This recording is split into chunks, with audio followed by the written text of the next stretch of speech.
আসসালামু আলাইকুম রহমতুল্লাহি বারাকাতুহু। সবাই কেমন আছেন? আমি ভালো আছি আলহামদুলিল্লাহ, আল্লাহ পাকের মেহেরবানি। আজকে খুবই জরুরি একটা বিষয়ে কথা বলবো, খুবই জরুরি একটা বিষয়। আমরা অনেক সময় আমাদের দেশের আলেম ওলামা হজরতের দিনদের অনেক কথা শুনি, অনেক মাসলা মাসালের ব্যাপারে তাদের কাছ থেকে শুনি বা জানি। তবে আমরা কি এটা জানি যে একজন আলেম কয় লাইনে কথা বলে এবং সে যে কথাগুলো বলে সে কথাগুলো কোথা থেকে বলে? জেনে রাখবেন, একজন আলেম ৭ লাইনে কথা বলে। ৭ ধরনের ভাবে একজন আলেম কথা বলে। সর্বপ্রথম হলো, একজন আলেম কোরআনের লাইনে কথা বলে, কোরআনে কারিমের লাইনে কথা বলে, যেটা অস্বীকার করার কোনো রাস্তা নেই। ২ নম্বর হলো, একজন আলেম হাদিসের লাইনে কথা বলে, সেটাও অস্বীকার করার কোনো রাস্তা নেই। ৩ নম্বরে হইল, একজন আলেম সাহাবা একরাম রাজিয়াল্লাহ তাআলা আনহুম আজমাইনদের লাইনে কথা বলে, সেটাও অস্বীকার করার কোনো রাস্তা নেই। ৪ নম্বরে হলো, একজন আলেম উনি রেফারেন্স দেয় আলেম ওলামা হজরতদের, অর্থাৎ পিছনে যে সমস্ত বড় ওলামা হজরত আছেন তাদের রেফারেন্সে তাদের লাইনে কথা বলেন। ৫ নম্বরে হলো, একজন আলেম আল্লাহওয়ালা, যাদেরকে রহমতুল্লাহ আলাই অথবা জামাত বারকতুম বলা হয়, যেমন হজরতে বরপীর আব্দুল কাদের জিলানী রহমতুল্লাহ আলাই, হজরতে থানবী রহমতুল্লাহ আলাই, হজরতে মালিক বিন দিনার রহমতুল্লাহ আলাই, বড় বড় আল্লাহওয়ালা যারা দুনিয়া থেকে পর্দা নিয়েছেন তাদের লাইনে কথা বলেন। ৬ নম্বরে হলো, একজন আলেম হজরতে দিন উনি ওনার নিজের লাইনে কথা বলেন। তার কারণ প্রত্যেকটা মানুষেরই ব্যক্তিগত কিছু বিষয় থাকে, ব্যক্তিগত মতামত থাকে, তো সে তার নিজের লাইনে কথা বলে। আর ৭ নম্বর যে বিষয়টা, সেটা হলো সব আলেমদের ক্ষেত্রে না, কিছু আলেমদের ক্ষেত্রে ৭ নম্বর যে বিষয়টা, সেটা হলো দুনিয়াবি লাভ, মাল, অর্থের লাইনে কথা বলেন, অর্থাৎ নিজের স্বার্থের লাইনে কথা বলেন। দুনিয়াবি মাল, অর্থের ধারায় নিজের স্বার্থের লাইনে কথা বলেন। এটা সবার জন্য না, কিছু আলেম ওলামাদের জন্য।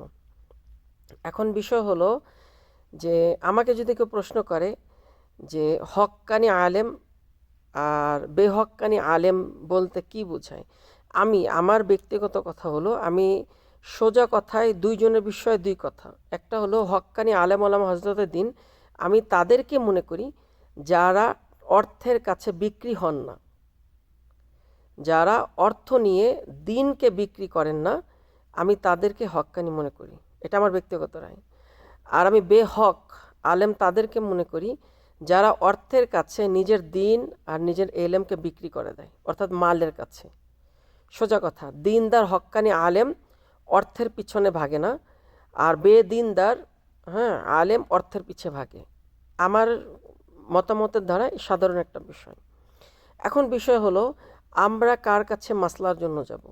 আমরা সাধারণ মানুষ, কোনো মাসালের প্রয়োজন হলে আমরা শুনে আসছি, শিখে আসছি যে আলেম ওলামা হজরতের কাছ থেকে যে মাসাল শিখা। তো আমরা কার কাছ থেকে শিখব? আমরা সাধারণ আলেম না, আমরা একজন আলেম মুফতি মুহাদ্দিস যিনি, তাদের কাছ থেকে মাসাল জানবো বা শেখার চেষ্টা করব। তবে এখানে একটা বিষয় আছে। বিষয় হলো যে অনেক সময় কিছু মানুষের জীবনে এমন কিছু ঘটনা বা এমন কিছু বিষয় থাকে যে সে কোনো আলেমের সাথে কথা বলার জন্য বা তার কাছ থেকে এটা মাসলা জানার জন্য চেষ্টা করে। এখন বিষয় হলো যে একজন আলেমের কাছে একজন ব্যক্তি গেল যে তার যে কোনো একটা সমস্যা বা একটা মাসলার ব্যাপারে, তো সে যে মাসলাটার হাল বলে দিল, তো এখন সেই ব্যক্তি এটা সন্তুষ্ট হননি। তো এখন শরীয়ত অনুযায়ী সে আরেকজন আলেমের কাছে যেতে পারবেন। কয়জন পর্যন্ত একটা মাসলার বিষয়ে কয়জন পর্যন্ত যেতে পারবেন? ৩ জন পর্যন্ত যেতে পারবেন। ৩ জন পর্যন্ত একটা মাসলার ব্যাপারে ৩ জন আলেম পর্যন্ত যেতে পারবেন। প্রথম আলেমের কাছে গেলেন, উনি যেই মাসলা হাল আপনাকে বলল, আপনি এটা সন্তুষ্ট হননি, তো আপনি দ্বিতীয় আলেমের কাছে যেতে পারবেন। দ্বিতীয় আলেম দেখা যায় উনি আরেক লাইনে কথা বললো, এটাও আপনি সন্তুষ্ট হননি, তাহলে আপনি তৃতীয় জনের কাছে যেতে পারবেন। এখন বিষয় হলো, তৃতীয় জনের পরে তৃতীয় জনও যদি ৩ ধরনের, মানে ৩ জন আলেম ৩ ধরনের আপনাকে মাসলার হাল দিল, সেই ক্ষেত্রে আপনি কি করবেন? এই ক্ষেত্রে হলো, আপনি যত বেশি ওলামার কাছে যাবেন তত বেশি আলাদা আলাদা মাসলা বের হবে। এই ক্ষেত্রে ৩ জনের ভিতরে ২ জনের মতামত যদি একত্রিত হয়ে যায়, তাহলে সেই ২ জনের মতামতকে আপনি নেবেন। আর যদি দুইজনের মতামত একাত্রিত হয়নি, তিনজনের মতামত আলাদা আলাদা আলাদা আলাদা হয়েছে, তাহলে আপনি কি করবেন? আপনি তিনজনের ভিতরে যে দিনই লাইনে, এলেমের লাইনে বড় এবং বয়সের লাইনে বড়, অর্থাৎ তার বয়স অনেক বেশি এবং এলেমও সে অনেক জানেন, এলেমের লাইনে বড়, তার কথাটাই নেবেন। ঠিক আছে না? তো এখন কথা হলো, কোনো আলেম যদি কোনো মাসলা দেয়, কোনো বিষয় কথা বলে, তো অবশ্যই তার কাছ থেকে শিওরভাবে জানবেন যে এটা আপনি কোন লাইনে কথা বলছেন, কোরআনের লাইনে নাকি হাদিসের লাইনে নাকি সাহাবা ইকরামের জীবনী লাইনে নাকি আলেম ওলামা হযরত দিন বলেন তাদের লাইনে নাকি আল্লাহ ওয়ালাদের লাইনে বললেন নাকি আপনি নিজের ব্যক্তিগত লাইনে বললেন নাকি দুনিয়াবি কোনো স্বার্থ রেখে দুনিয়াবি লাইনে নিজের মানে লাভের জন্য আপনি বললেন, কিসের জন্য বললেন? সাধারণত যেই সমস্ত জায়গায় যেই সমস্ত ওলামা হযরতের কথা নিয়ে কোনো ধরনের সমস্যা হয়, মতবিরোধ মতপার্থক্য হয়, অধিকাংশ বিষয়টা থাকে যে তার ব্যক্তিগত রায়, ব্যক্তিগত রায়ের ধারায় অধিকাংশ জায়গায় সমস্যা হয়। কেন? তার ব্যক্তিগত, একজনের ব্যক্তিগত রায় আরেকজন আলেমের কাছে গ্রহণযোগ্য নাও হতে পারে। ঠিক আছে না?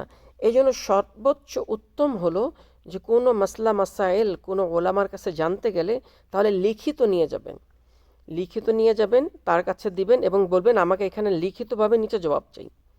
আর সে যে জবাবটা দিবে তাকে এই প্রশ্নটা করবেন যে আপনি কোন লাইনে আমাকে জবাব দিলেন। আল্লাহ তাআলা আমাদের সবাইকে দিন এবং এলেম বুঝে আমল করার তৌফিক দান করুক। আমিন। আসসালামু আলাইকুম ওয়া রাহমাতুল্লাহি ওয়া বারাকাতুহু।